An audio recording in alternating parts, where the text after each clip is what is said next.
Chapter 3, March, Blooming and Blossoming. March 1st. Singing is and always will be a part of my life. Tammin Suck. Talk about setting an intention and hopefully sticking with it. It's great to see someone taking singing so seriously. The fact that Tammin has had singing in her life in some way, shape, or form for the duration of it leads me to believe that she was influenced by it and introduced to it by her parents in the home when she was little. It then became such a part of her daily routine that she continued it through adolescence and into adulthood. I'm sure she realizes the importance of it adding to our overall physical and mental well-being and wishes to continue that for many years to come. Now let's hope she's able to do so, as we all know how busy and crazy life can be at times. The same thing goes for all of us. Let's hope we are able to continue to do the things which fill us with joy, energy, peace, and a sense of fulfillment and purpose as we grow older and life's responsibilities inevitably become more and more. If we make it a daily habit and commit to making it happen, our hearts and minds are in the right place to actually have it come to fruition. It's all about setting the intention and then executing on that intention. March 2nd. Singing from your heart is like fresh air that heals you again from the pollution around you. Ahmed Farag. What a neat way of looking at singing. When you do something that is true, authentic, genuine, and for all the right reasons, be it singing or not, it can be quite healing. Healing for the mind, healing for the body, healing for the soul. After all, singing encapsulates all of these ideas, mind, body, and soul. Singing in its purest form most certainly has this way of clearing the mechanism and cleaning out the impurities. In doing so, it has the ability to heal us from the inside out, allowing us to channel our time and energy into something positive, constructive, and long-lasting rather than negative, deconstructive, and short-lived. The world can beat us down at times. It can distract us from our mission to make it a better place. It can pollute our minds with misinformation, disinformation, and fill us with delusional fantasies. Singing can make us feel good over and over again and keep us grounded while feeling like we are floating on the air with joy, happiness, peace, and love. So let's keep on singing loud and proud for ourselves and then for all to hear. March 3rd. I think you have to sound right singing whatever it is that you sing. Randy Travis. Darn tootin' Travis. However, when you say sound right, that is a fairly broad statement. Sounding right can mean simply singing all the right words, and that's it. It can mean singing every single word note for note, music-wise, in the right key. It could also mean taking the first two examples and adding on to them by singing with lots of emotion, therefore inspiring and intriguing the listener to want to continue listening over and over again.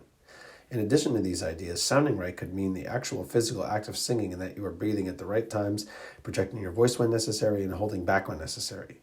And it can mean all of these examples simultaneously. Whatever mixed and matched version of sounding right it is, at the end of the day, putting everything you have into what you are doing will be the ticket for anything in life, including singing. You'll never have to wonder whether you did everything you could to succeed and make the world a better place, because you'll just know you did. It will be obvious. March 4th. When I was singing, everybody liked me. Nana Muscori. There was something to be said about the act and art of singing which draws people in.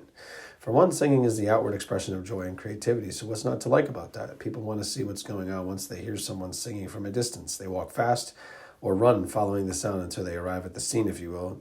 To be close to it is compelling and captivating. Second, it's an act of courage and bravery. You're putting yourself out there, exposed to the world to see and judge.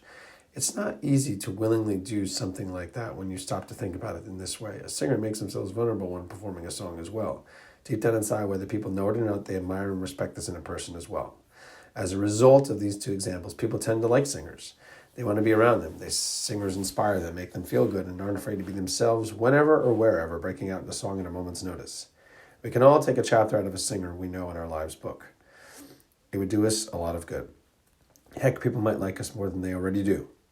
March 5th. God is not regulated to 30 minutes of accessible group singing. Brenton Brown. I love this. It's so true. What Brenton is essentially saying is that we shouldn't limit ourselves to singing at one time and place in a given day. If you feel like singing, then sing anytime, anywhere, and for however long your heart desires. It shouldn't be that we only sing in church to praise God. We sing at home to praise God. We can sing in the car to praise God. Now, is singing in church a good thing? Yes, but it shouldn't be the only place we allow ourselves to praise God in a more melodic way if that is what we are intending to do. For anyone who is not religious, it doesn't have to be trapped in the spirit of religiosity or spirituality. If you feel the need to sing and express yourself in that way, then do it wherever and whenever. Allow yourself to get lost in the music, lose all sense of time and place. This is what we like to call being in the zone or flow state. Much of our lives are dictated by the clock, so to free yourself from the confines of this man-made construct as much as we can while still maintaining and fulfilling our responsibilities is a good thing. Sing, and then sing some more. And for anyone who tries to tell you otherwise, just don't listen. Sing. March 6th. What am I singing? A song of seeds, the food of love. Eat the music. Kate Bush. A rhetorical question it may be. It is a quite telling one at that. Kate paints some neat visuals with a song of seeds, the food of love, and eat the music. She is essentially saying that music, through the art of songwriting, is love. When writing a song, the writer is planting the various seeds for a song to blossom or grow into a finished one: lyrics, melody, musical instrument selection, etc. Once a song is completed, we almost have an obligation to take it in for all that it's worth. An example, eating the music. Why? Because we've put our proverbial and maybe literal blood, sweat, and tears into creating the song. We might as well enjoy the fruits of our labor while we're at it too. March 7th. Singing is something I've always loved. I'm not sure what I would do without it. Kate Nash. Me neither, Kate. Me neither. It has become such a part of my daily routine. Group sessions I run as well as live performances in addition to private vocal lessons, and I don't know what I'd do without it as well. This is one of those situations where being dependent on something almost in an addictive kind of way is not bad for you. In fact, it keeps on giving and giving in positive ways, mentally, physically, and emotionally, for the person singing as well as anyone listening to said singer. What's not to like about that? Can you even imagine life without singing? For starters, the world would be a lot quieter and a lot less inspired. I can tell you that with 100% certainty. Singing, whether alone in the shower, rocking out in the car with friends, in the studio recording an album, in a choir at church, or at a concert with thousands of people, is both tangible and intangible. In one sense, it is a miracle to be able to sing. It's difficult enough to talk and come up with the right words in a conversation, never mind putting a melody behind those words to be sung in a powerful or intimate way off the top of your head, seemingly from out of nowhere. Let us not take for granted this beautiful means of expression, catharsis, and inspiration we have the pleasure and gift of hearing and utilizing, if we so desire, every day of our lives. March 8th. The sun is shining and the birds are singing. What more could you ask for in a day? Heather Mills. Awesome. Heather is paying attention to the beauty that is all around us and being grateful for it. We can all benefit from this kind of mindset as we move our way through the world each and every day. And that what's great about it is that these two examples are so simple and accessible to us all, the sun and birds. The sun is shining every day, whether it is actually seen through the clouds or not. It's always shining somewhere. This is a beautiful thing, a true miracle. And the birds are singing their song, whether it's hot, cold, serene, stormy, or anything else in between. Let this be a reminder that we too can sing our song every day. Through life's triumphs, tribulations, seeming mundaneness, we can sing in celebration to cheer ourselves up or to bring us out of the doldrums. It's all right at our fingertips, or on the tip of our tongues, if you will. March 9th. I feel the most alive when I'm singing. I also get to be the mailman for some of the most beautiful lyrics ever written. Mandy Patinkin. I can appreciate where Mandy is coming from with the feeling the most alive when singing. I very much feel the same because you are literally using various body parts simultaneously to sing. How can you not feel alive when in the act of singing? Not only that, but in doing so, you make your presence known. As far as the second sentence of this quote goes, that's a really neat way of looking at it. To be the mailman for lyrics is to take the words given to you and deliver them in your own unique way to the world. It makes perfect sense. So as singers and songwriters, let us remember these simple but profound words from Mindy whenever we feel lost or are doubting our contributions to society. When we sing, we make ourselves feel alive through the delivery of lyrics and melodies, which, as a result, has the ability to make others feel alive. March 10th. There's several ways of saying what's on your mind. And in states and counties where it ain't too healthy to talk too loud, speak your mind, or even vote like you want to, folks have found other ways of getting the word around. One of the main ways is by singing. Woody Guthrie. Although one would hope these words ring true in today's society, it is hard to determine whether they would or not. I love the idea that although you may be censored or canceled, cancel culture is a big thing on social media as of the end of 2021 by talking or voting. This wouldn't be the case with singing. I think the same thing can go for comedy, but it isn't always accepted that way. We have to be careful not to discourage, demean, or scare comedians, musicians from using their art to speak to a specific situation or scenario.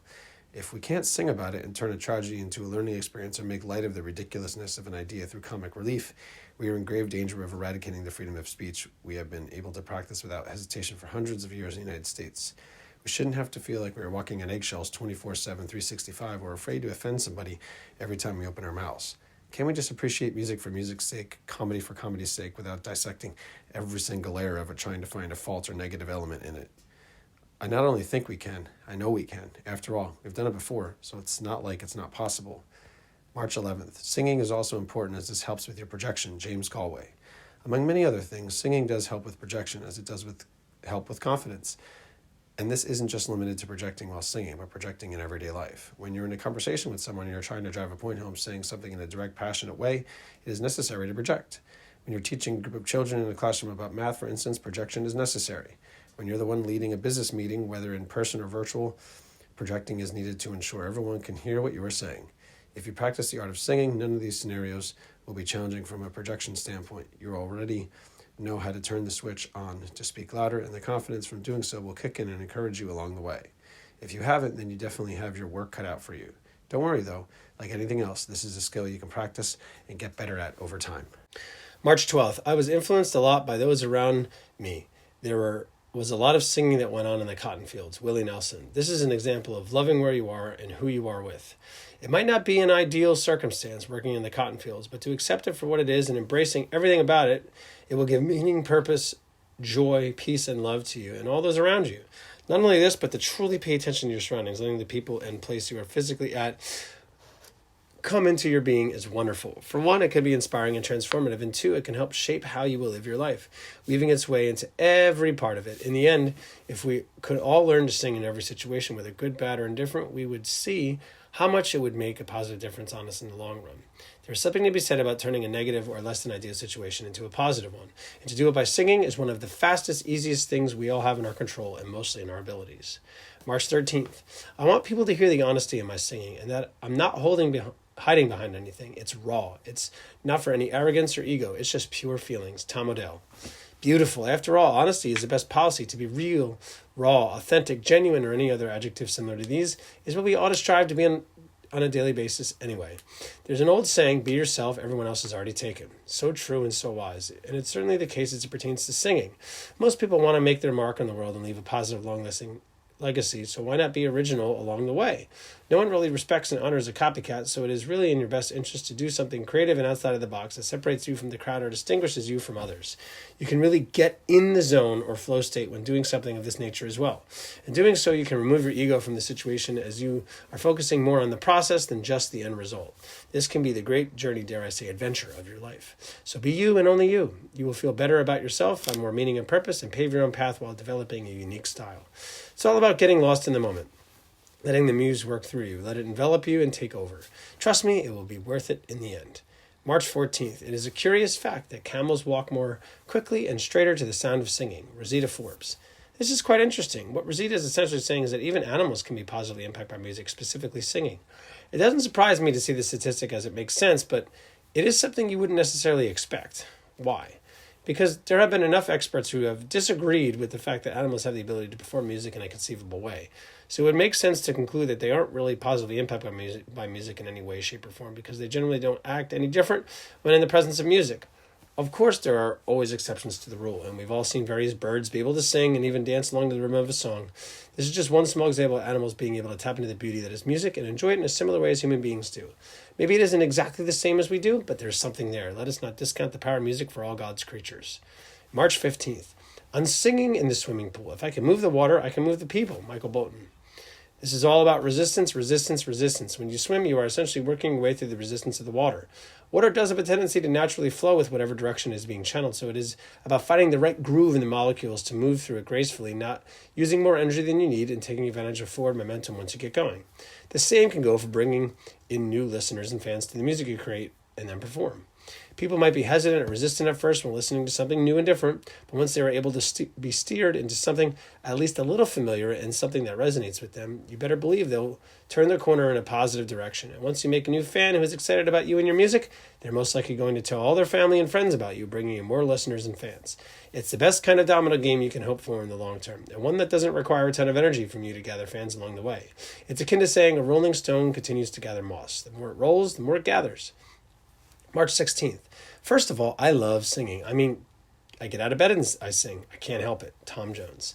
I can't think of a better way to start the day than on a positive note like this, pun intended.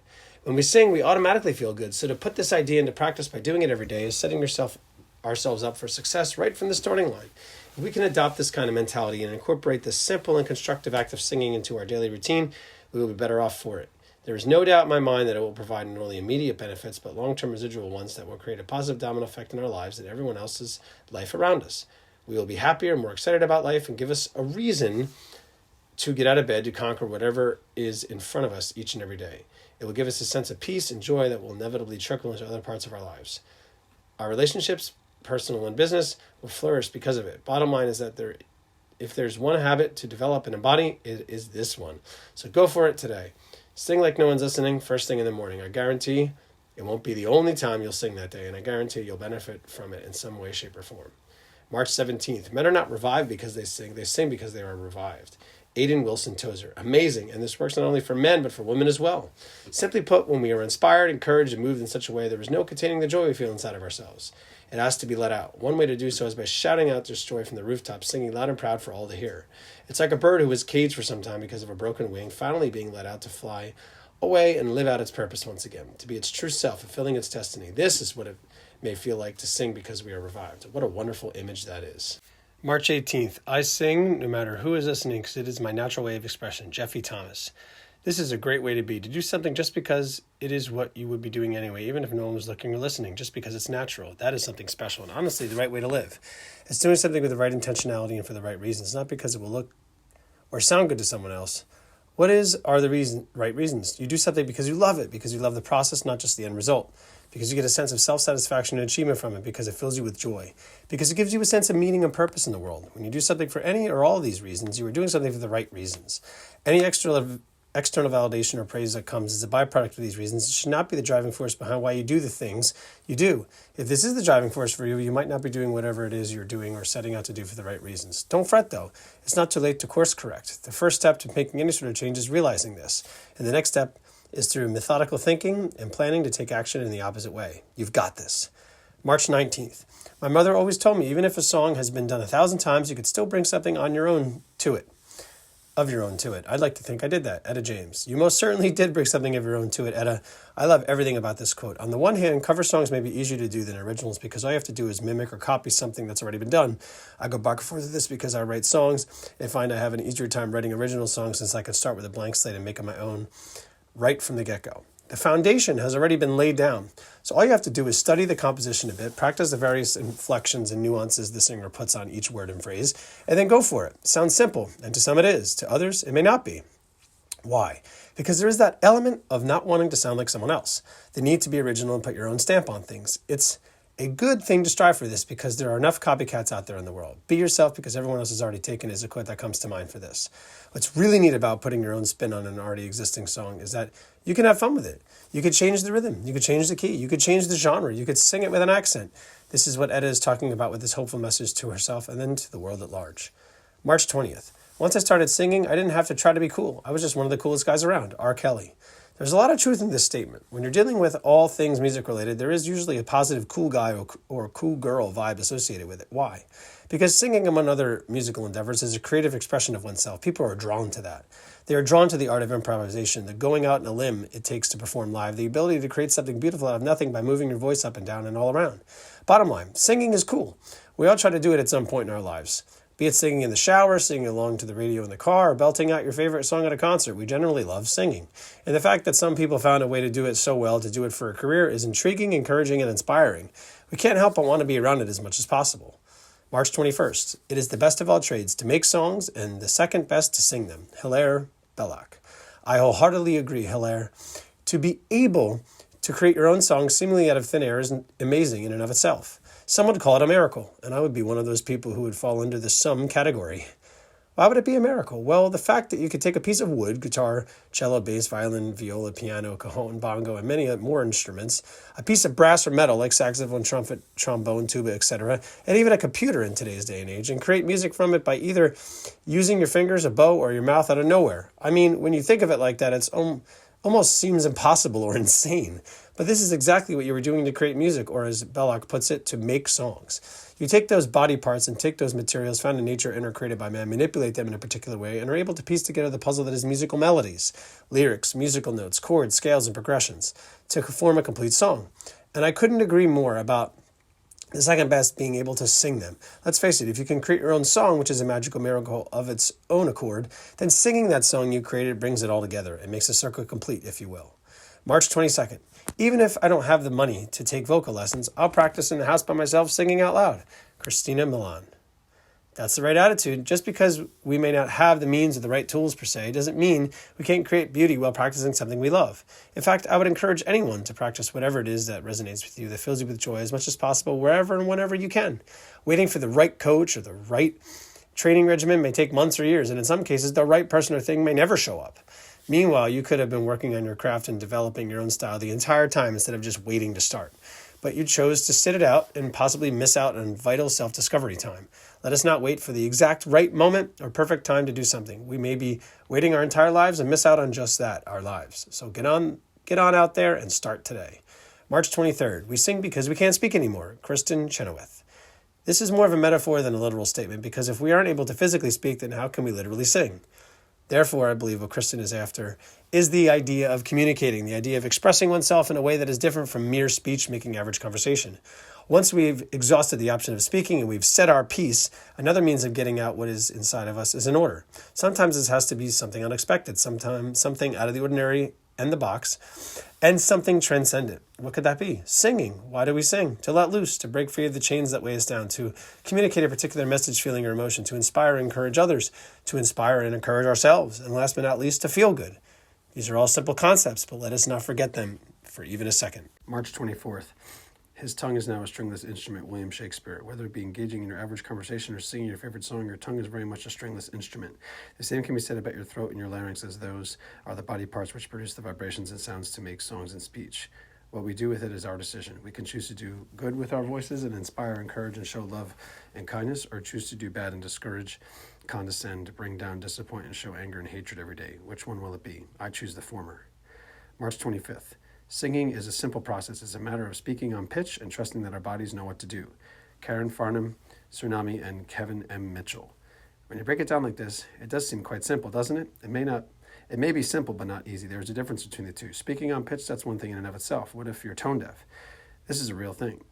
Then the first part of this quote will be null and void. Trusting what our bodies will know what to do is an interesting concept with whatever it is we are doing. Why? Because it's difficult to let go and trust in something or someone else, even if it is within ourselves. We so desperately want to hold on to control as much as possible that it can be destructive for our psyche and for moving forward in the world. In the end, a healthy balance of trust and control might be our best. This way, we get the best of both worlds. March 26th. This is for us who sing. Write, dance, act, study, run, and love. And this is for doing it even if no one will ever know, because the beauty is in the act of doing it, not in what it can lead to. Charlotte Erickson. You're darn right. The beauty is in the act of doing the thing, if you will, not in what it can potentially lead to. In other words, it is akin to the idea of enjoying the journey along the way in life. The journey is the destination, and the destination is the journey. They are one and the same. If you don't enjoy the ride, or in this case, enjoy singing, dancing, or writing, but are doing it more for the end result, then what's the point? In fact, you've missed the point entirely. You would be missing the present moment, and since life is made up of many small moments, potentially missing out on the beauty that is life. Plus, if you're doing something strictly for the end result or for what it could lead to, then you're doing it for the wrong reason. Let us do our best to be in the moment and appreciate all the steps along the way, whatever journey you are on. March 27th. Singing intimately is almost like thinking into a microphone, so it helps to have the song buried inside you. Tony Bennett. Talking as well as singing is literally thinking out loud, so Tony is right on the money with this quote. It behooves us to have whatever it is we are going to say through speech or sing through song memorized so much that it becomes second nature to our performance. In memorizing the lyrics, we embody the song and therefore don't have to think so much about which words come where or what happens next. In other words, we are putting ourselves in a position to succeed by internalizing and visualizing. I see it as like a conscious autopilot, because you have to be aware of and play to the crowd while performing something so deeply embedded into your being. March 28th. It was his nature to blossom into song as a tree's to leaf itself in April. Alexander Smith. In short, we ought to be doing what we are naturally meant to do. A tree is naturally meant to grow back its leaves in the spring after it sheds them in the fall and through the winter. It's their destiny. If singing is something you are naturally inclined to do, then why would we do anything else? It is a gift that is given to us, and we owe it to ourselves to see it through and use it to the best of our abilities. When we do this, we are honoring this gift, and the gift will in turn provide us with opportunities to grow and become better versions of ourselves through a great quality of life. If we choose to stifle or suppress the gift, we may never know what we could have become. We may never live our life to the fullest, expressing ourselves in the way we are truly meant to. That would be a shame. In the end, let us be awake and alert, paying attention to what fills us with joy while positively impacting the world at the same time. Then we'll know we're on the right path, fulfilling our destiny, as they say. March 29th. A person can drop dead even while singing, but that's no reason to stop singing. Marty Rubin. I love the sentiment behind this. To me, it's akin to the idea of doing anything in life, even living in general. Let's replace the word singing with living, and you'll see what I mean. A person can drop dead even while living, but that's no reason to stop living. Of course, this is taking it to the extreme, so here's another example. We'll replace the word singing with walking now. A person can drop dead even while walking, but that's no reason to stop walking. Just because we will drop dead someday shouldn't stop us from living our lives. If you enjoy singing, then sing. Sing as much as you want. Take every opportunity to do so. If we are lucky enough to find something, whether it be a gift, talent, skill, or hobby we enjoy, even if it's more than one thing, as that can easily happen throughout life, then by all means do it as much as possible. Now, we want to be clear here and say that we believe it ought to be moral, ethical, and legal as well. As long as you do what you enjoy doing falls within the moral, ethical, and legal realm, then there's no reason to not do it.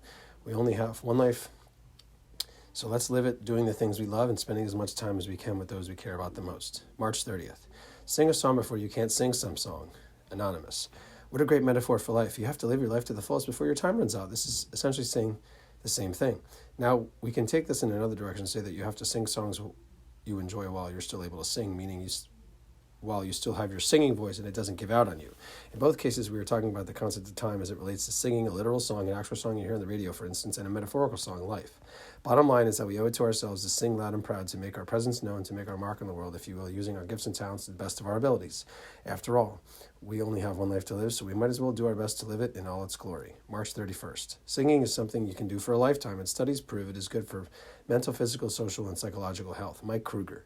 As long as you take care of your voice and throat for that matter, you can sing for an entire lifetime. In order to do this, you not only have to properly warm up every time you're about to perform, but also sing in your range, not overextending yourself too much in the process. Do you want to push the envelope a little bit? Of course. This is how you build up the muscle strength and the body parts that needed for singing the most: the throat, the larynx, diaphragm, abdomen, for starters, for singing more forcefully and for longer periods of time in one fell swoop. Another thing to consider is the proper amount of vocal rest in between performances. For some, this is easier than it is for others. I sing in lead groups and one-on-one sessions in every day, weekday, all day long. So my vocal rest comes from a random day off during the week, occasionally Fridays, weekends, and when we go on vacation. I wasn't always cognizant of the rest I needed, but have been way more aware of it lately. And as far as singing being good for mental, physical, social, and psychological health, this is absolutely right. We've gone into the benefits of singing and music in general over the course of this daily the verse, chorus, and bridge series at length. All in all, singing is not only good for us in the moment, but also after the fact. It is one of the few things in life that provides residual positive benefits in a healthy, constructive way.